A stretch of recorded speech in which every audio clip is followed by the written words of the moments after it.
All right, so we've got a pretty hefty stack of cybersecurity news here. Seems like every day there's a new headline about some crazy hack or vulnerability. I mean, look at this. We've got everything from North Korean hackers to weaknesses in Bluetooth. Yeah, it's definitely a lot to keep up with. Feels like we're living in a digital war zone sometimes, doesn't it? It really does. So how do we even begin to make sense of all of this? Where do we start? Well, I think the first thing to realize is that as overwhelming as it can seem, these headlines actually help us see the bigger picture. It's not just random chaos. There are some pretty clear trends and vulnerabilities that impact all of us. Okay, I'm listening. What kind of trends are we talking about? Well, for one, look at the sheer variety of attack vectors. Yeah. You've got everything from, like you said, these highly sophisticated state-sponsored attacks, like the ones attributed to APT-45. ABT-45, those are the North Korean hackers, right? Exactly. They're believed to be backed by the North Korean government and are going after high-value targets, sensitive information, that sort of thing. Right, right. And I know we hear about these nation-state actors a lot, but honestly, sometimes I get a little lost with all the different groups and code names out there. Oh, absolutely. There are a ton, and it can get confusing. But the main takeaway with groups like APT-45 is that they're highly organized, well-funded, and incredibly persistent. They're playing the long game. So, like, the opposite of those smash and grab hackers you hear about. In a way, yeah. I mean, on the other end of the spectrum, you've got those opportunistic criminals, Yeah. right? The ones using things like phishing emails. And those are all a different ballgame. Yeah, phishing. It feels like everyone and their grandmother has gotten one of those suspicious emails. Right.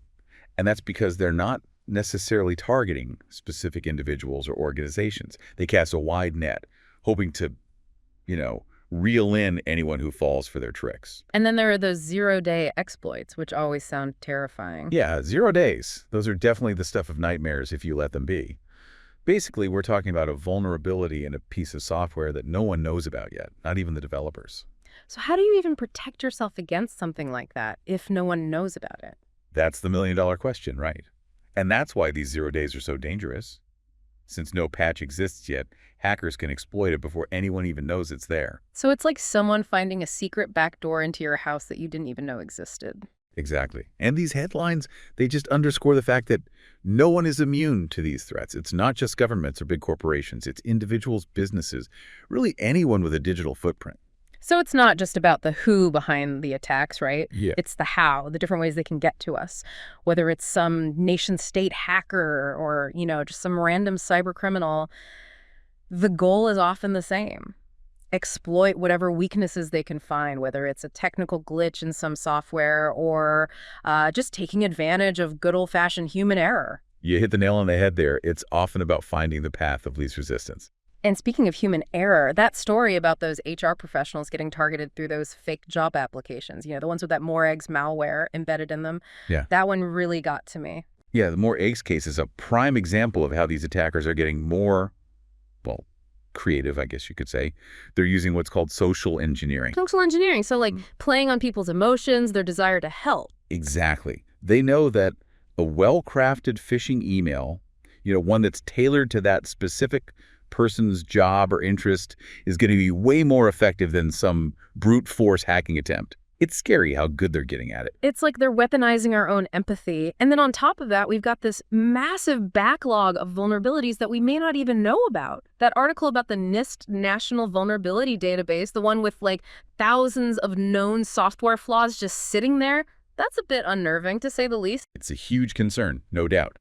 The NIST database backlog is a big deal because it means there are potentially thousands of these software flaws that, security researchers know about, but they haven't been publicly disclosed or patched yet. So even if I'm doing all the right things, like keeping my software updated, there could still be these hidden vulnerabilities just waiting to be exploited. Unfortunately, that's the reality right now. And that's why this backlog is such a big deal. It highlights this, it's like a cybersecurity arms race, right? As fast as security researchers and companies find and patch these vulnerabilities, new ones are popping up. It feels like playing whack-a-mole with like digital threats, and then you add in something like that record-breaking DDoS attack, and it just drives home the point that this isn't some abstract threat. It's happening right now. Absolutely. And that attack was massive, something like 3.8 terabits of data per second.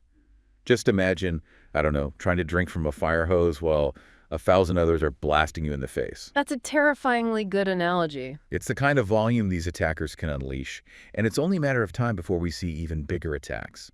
And what's even more concerning is that it's not just about stealing data anymore. These attacks can disrupt essential services, cripple businesses, even just sow chaos in everyday life. So we've got this backlog of vulnerabilities, attackers who are becoming more sophisticated, more aggressive. It feels like an uphill battle, to say the least. So what do we do? How do we even begin to protect ourselves in this environment? It's a lot, to be honest. It can feel pretty overwhelming. Like you said, it's a digital arms race out there. So where do we go from here? What can the average person actually do to feel a little safer in this crazy digital world? Well, first off, don't panic.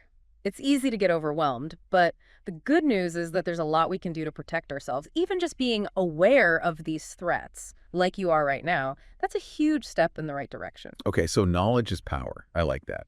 But what about some more concrete steps? What can we actually do to, actually beef up our digital defenses? I'm glad you asked, because it's really about taking those small, practical steps that can make a world of difference. Think of it like this. You probably lock your front door every day, right? Even if you live in a safe neighborhood. Right. You're not guaranteeing that your home will never be burglarized, but you're significantly reducing that risk.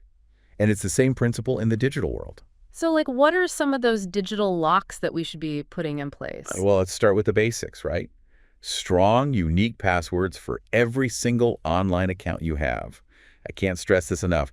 Don't use the same password from multiple sites, and make sure those passwords are complex. Yeah, no more password 123, huh? Exactly.